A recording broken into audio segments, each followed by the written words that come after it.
Hello everyone, this is Jiten and welcome to the channel commerce की दुनिया। साथियों, आज के इस वीडियो के साथ हम स्टार्ट कर रहे हैं अकाउंटिंग स्टैंडर्ड के टॉपिक को। पिछली वीडियो में हमने आपके लिए जमाई है भूमिका अकाउंटिंग स्टैंडर्ड की और एक एग्जाम्पल के थ्रू आपको समझाया कि अकाउंटिंग स्टैंडर्ड की ज़रूरत होती ही क्यों है।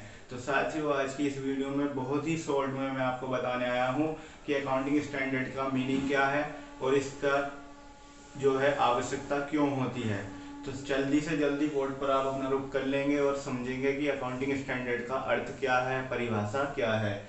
लेखांकन प्रमाप यानी अकाउंटिंग स्टैंडर्ड जो है एक लिखित नीतिगत प्रलेख होता है। लिखित यानी कि रिटर्न और नीतिगत एक पॉलिसी बेस्ड जो है प्रलेख है, डॉक्यूमेंट है, जो विशिष्ट लेखा विशेषज्ञ कौन होते हैं? अकाउंटिंग एक्सपर्ट्स होते हैं या सरकार या अन्य नियामक रेगुलेटरी अथॉरिटी द्वारा निर्गमित किए जाते हैं। जिसमें वित्तीय विवरण कौन से होते हैं आपके? Balance sheet, profit and loss और ट्रेडिंग या मैन्युफैक्चरिंग अकाउंट। ठीक। लेखांकन व्यवहारों की मान्यता यानी कि इसको जो है एक तरह से एक्सेप्टेंस, मापन यानी मेजरमेंट और लेखांकन क्रियाविधि, प्रस्तुतिकरण और प्रकटीकरण शामिल है। तो साथियों, सीधी सी बात है, लेखांकन प्रमाप एक तरह से एक ऐसा स्टैंडर्ड है, एक ऐसा पैमाना है जिसके अंतर्गत भारत में जो अकाउंटिंग है वो की जाती है और उसको सर्वग्राह्यता यानी कि सबसे एक्सेप्टेंस मिलती है। यानी ये ओवरऑल ये कहना उचित होगा कि लेखांकन प्रमाप जो है एक तरीका है, यह बतलाता है कि हमें जो अकाउंटिंग करनी है वो इस टाइप से करनी है। ठीक।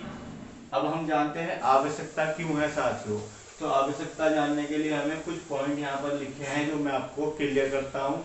लेखांकन सिद्धांतों में एक रूपता लाने के लिए, यूनिफॉर्मिटी लाने के लिए, किसी व्यवसायी ने किसी अलग तरह से अपने यहाँ पर अकाउंटिंग कर ली, किसी दूसरे ने अपने यहाँ अलग से कर ली, तो जब इनका ऑडिट करवाने का नंबर आएगा या फिर सरकार के यहाँ इनको प्रस्तुत करना होगा या फिर कोई विवाद होगा, तो उस स्थिति में एक रूपता नहीं होगी और एक रूपता न होने के कारण उस विवाद का जो है हल नहीं निकाला जा सकता है। इसलिए जब आपके पास अकाउंटिंग स्टैंडर्ड होंगे यानी एक तरीका होगा चीजों को जांच परख करने का, तो आप एक रूपता ले आएंगे।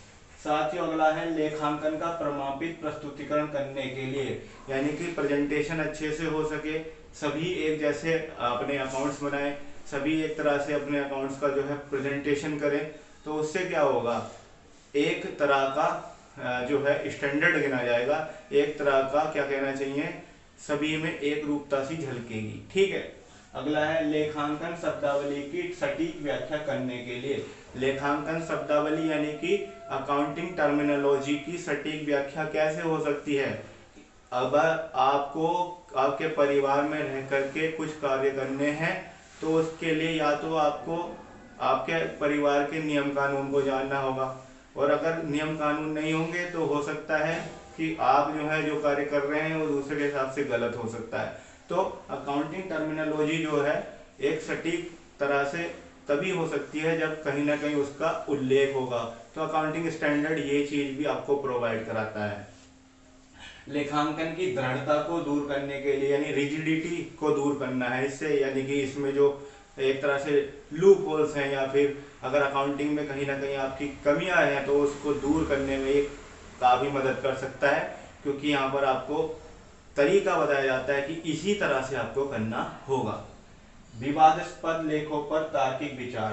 कहीं अगर ऐसे अकाउंट्स प्रिपेयर हो गए हैं जिनमें विवाद की स्थिति है, तब उन पर अपने तार्किक विचार किस द्वारा रखे जा सकते हैं? उन अकाउंटिंग स्टैंडर्ड में लिखे वर्णित जितने भी नियम कानून है उनके हिसाब से ही तो कर सकते हैं। ठीक है साथियों।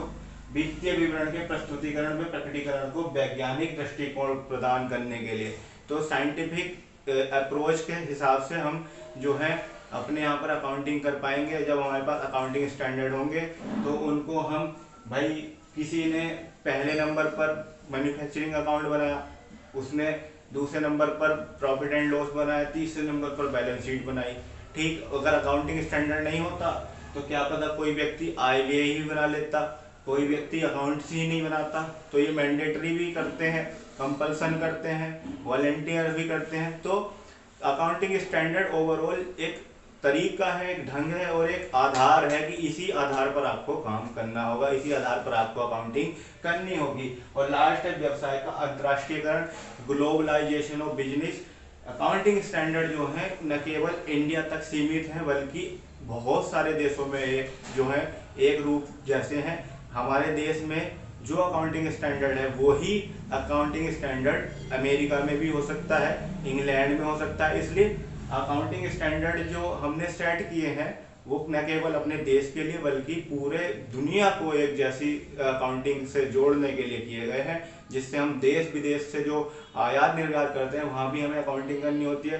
तो अगर हम जिस आधार पर अपने यहाँ पर पुराने समय में भारतीय बहीखाता प्रणाली के आधार पर अकाउंटिंग करते थे और विदेश में वहाँ पर दूसरे तरह से अकाउंटिंग होती थी तो वहाँ पर विवाद होने के चांसेस ज़्यादा होते थे।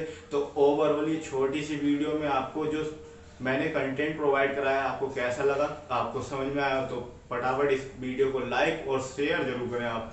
साथ ही अगर चैनल अभी तक सब्सक्राइब नहीं किया तो सब्सक्राइब कर दें। Thank you so much.